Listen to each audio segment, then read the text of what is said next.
Cricket মাঠে ৪ ছক্কার লড়াই তো চলেই, কিন্তু পর্দার আড়ালে ক্রিকেটারদের আছে অদ্ভুত সব কুসংস্কার।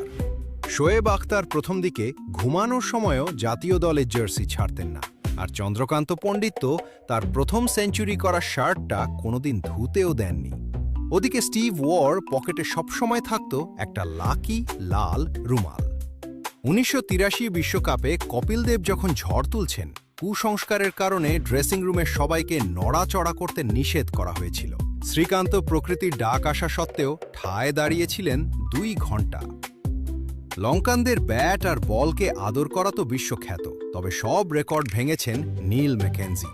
ব্যাটিংয়ে নামার আগে তিনি ৮ বার চেক করতেন ড্রেসিং রুমের সব লাইট নেভানো কিনা আর টয়লেট সিট নামানো কিনা। প্রিয় দল হারলে কি আপনিও মনে করেন আপনার কুফা লাগছে? আপনার অদ্ভুত কুসংস্কারটি কমেন্টে জানান।